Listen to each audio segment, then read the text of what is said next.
Yes, learning is an action that now descends from the stage and from the classroom to the floor of real life.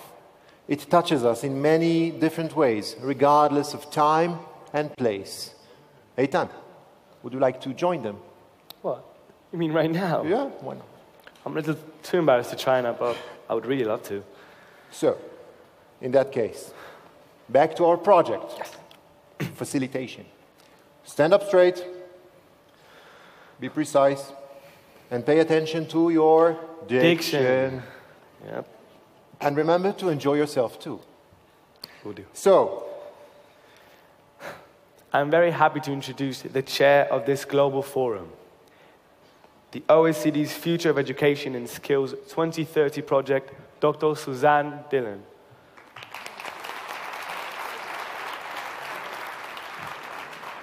Oh my goodness, to follow those dancers, what can I say? Look, a very, very warm welcome to you all to this, which is the fourth meeting of the Global Forum on the Future of Education and Skills 2030 in the OECD. My name is Suzanne Dillon, I'm from Ireland, and I have the great honour to be the chair of the advisory group to this project.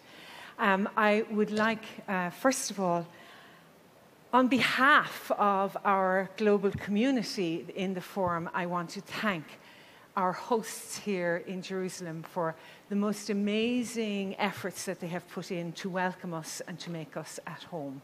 So thank you very, very much to you all. A sincere word of appreciation there. A special word, of course, to Ms. Stauber, Mr. Leon, Ms. Salzman, and Ms. Haskell for their really warm words of welcome. And can I say the sketches and the dancing speak of a very vibrant and energetic education system here. And we're going to have the opportunity to learn and to share with you and learn from you over the next few days. I'm delighted to welcome our Global Forum members here. And you'll see that we have assigned seats to those tables to our forum members. So that you're aware of this, we are occupying 16 tables here in the center, and we are delighted to have guests from Jerusalem and Israel, wider Israel, joining us on the periphery.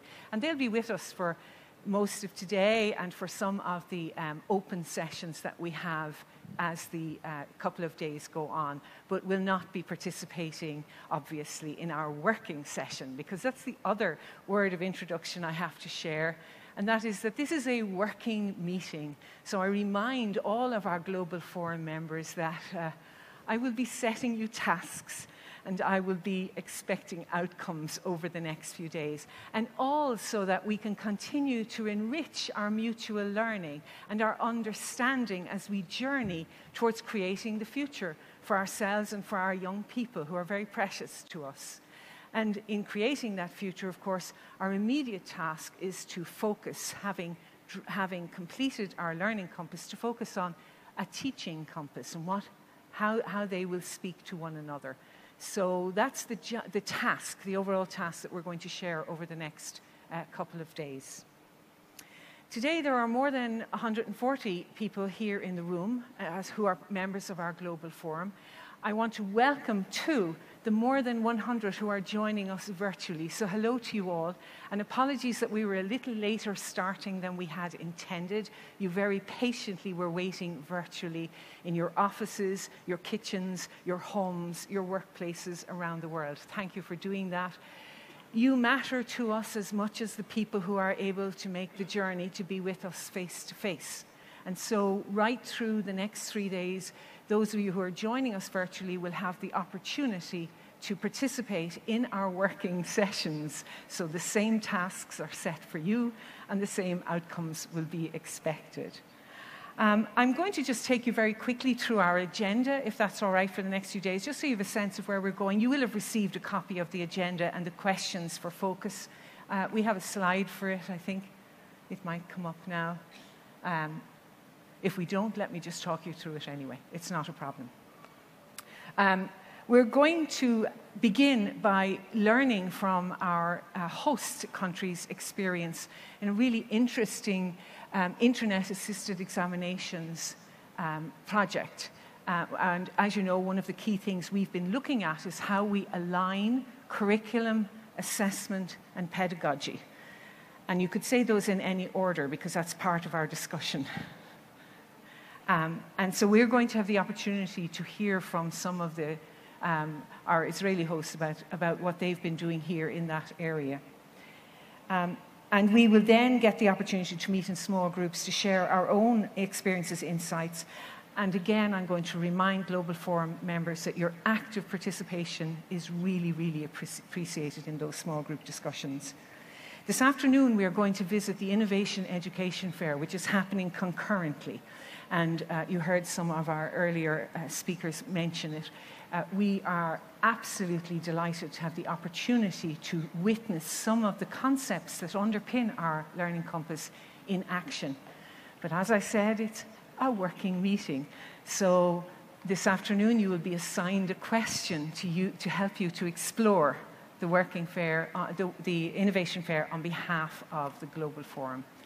But more of that as we go through the day. Tomorrow, we're very grateful to our hosts for facilitating some visits to schools and education sites. Each school has been carefully chosen by our hosts to allow us to explore a theme which is central to the work of the Global Forum. I want to thank, in particular, Edith Kimchi and Iris Pinto, who have done amazing work in the background. They have been our direct liaison and have been just marvelous to work with. So thank you so much, Edith. And I don't see Iris, but she is here, I know. And obviously, thank you to the schools, because to have an international group visiting you is not the run-of-the-mill everyday thing. So thank you in advance to the principals, the teachers, and the students in those schools we're going to visit. Later tomorrow, we're going to go on concept making for our emerging teaching compass. We'll have 2 focus dialogues drawing on the work done by our thematic working groups, and we'll meet again in roundtable discussions. And we have a panel discussion on the future role of the future of teacher preparation and education and support. On Thursday morning, we will be sharing some of the preliminary findings of the 5th in our curriculum analysis reports. These reports draw on really one of the largest curriculum research projects done to date. And they provide a great deal of insights deeply enriched by the work of you, the Global Forum members. The materials that you have generated through our many meetings over the last number of years, the exemplars that you have provided, your wisdom, your insight, your contribution in whatever way you've made it, has fed directly into those publications. And we're delighted to have the 5th in a series of 6 ready for publication later this year. And we'll be sharing the preliminary findings on curriculum flexibility and autonomy on Thursday morning. And finally then, the closing session then will move into, we have the normal closing session where we sum up where we're at and we measure the progress that we've made.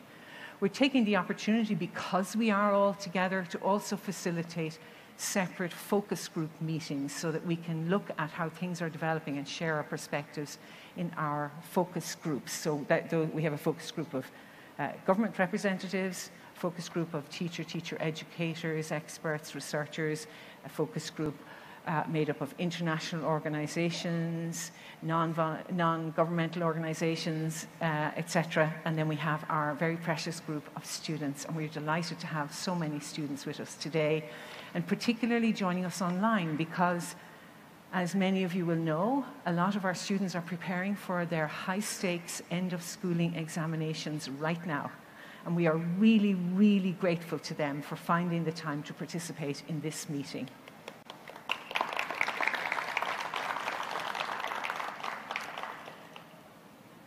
And that brings me to the end of a very quick summary, so you have a sense of the agenda for our Global Forum meeting.